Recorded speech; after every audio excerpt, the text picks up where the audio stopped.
하나님께서 오늘 우리에게 주시는 말씀은 열왕기상 1장 29절부터 30절까지의 말씀입니다. 왕이 이르되 내 생명을 모든 환난에서 구하신 여호와께서 살아계심을 두고 맹세하노라.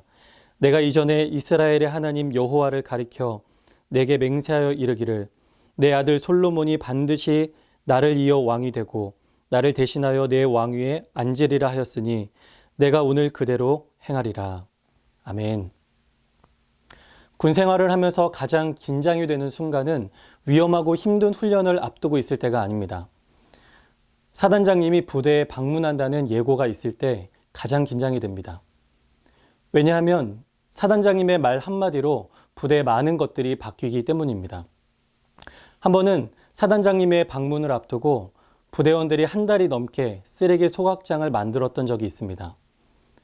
그런데 사단장님이 소각장을 보시고 우려 섞인 목소리로 소각장은 산불이 날 위험이 있지 않나? 라고 말씀하셨는데 그 한마디로 인해서 그 다음 날부터 소각장을 없애는 공사가 다시 시작되었습니다. 군인들이 아무리 많은 시간 고민하고 의논하며 준비했다고 하더라도 사단장님의 말에는 그 모든 것을 뛰어넘는, 뒤집어 엎을 수 있는 권위가 있는 것입니다. 똑같은 말이라고 하더라도 그 말을 누가 하느냐에 따라서 그 말의 힘과 영향력은 크게 달라질 수 있습니다. 다윗이 나이가 많아 늙게 되었을 때 그 다음 왕이 누가 될 것인지에 대한 혼란스러운 상황이 있었습니다. 그런데 다윗의 두 번째 아들이었던 아도니아는 혼란을 틈타 자신이 왕이 되려는 욕망을 드러냈습니다. 나라에 힘 있는 자들, 심지어는 아버지 다윗의 신하들까지도 불러 모아서 스스로 왕이 되려고 했습니다. 첫째 형이었던 압살롬이 죽고 없으니 둘째였던 자신이 왕이 되는 것이 당연하다고 생각했을 것이고 또 그와 함께한 자들도 동일한 판단이 있었을 것입니다. 왕이 될 명분과 그 명분을 이룰 만한 힘이 아도니아에게 있었던 것이죠. 하지만 이 사실을 알게 된 다윗이 하나님과의 약속을 근거로 솔로몬을 왕으로 세울 것을 선포하고 제사장 사독과 선지자 나단을 통해서 솔로몬에게 기름 부어 왕으로 세웠습니다. 그런데 신기한 것은 그 다음부터 일어나는 일들입니다. 솔로몬이 기름 부음을 받았지만 그렇다고 해서 솔로몬에게 갑자기 엄청난 능력과 힘이 실제적으로 생긴 것은 아니었을 것입니다. 그런데 솔로몬이 기름 부음을 받았다는 소식을 듣고 아도니아를 따르던 사람들이 다 도망하게 되었고 아도니아도 동생 솔로몬을 두려워하여 그 앞에 엎드려 절하게 되었습니다.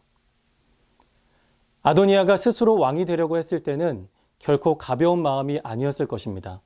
그것은 중대한 결정이었고 확신과 자신감에 찬 결정이었을 것입니다.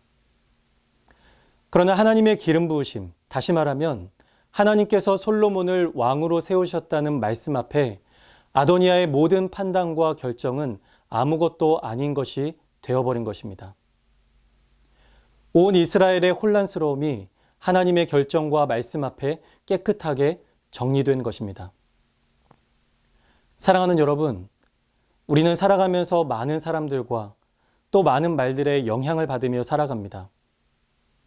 또 어떤 사람은 내 자아와 내 자아로부터 흘러나오는 말과 결정을 의지하며 살아가기도 합니다. 이것은 모든 사람에게 해당되는 삶의 현상들일 것입니다. 그러나 그 중에 무엇에 권위와 무게를 두고 살아가느냐에 따라서 우리의 삶은 달라지게 될 것입니다. 다른 말이 아니라 하나님의 말씀에 권위가 있음을 인정하며 살아가시기 바랍니다. 하나님의 말씀에 우리의 삶의 모든 것들이 결정되기를 바랍니다. 그렇게 살아갈 때 하나님의 뜻과 계획이 우리의 삶을 인도하실 줄로 믿습니다.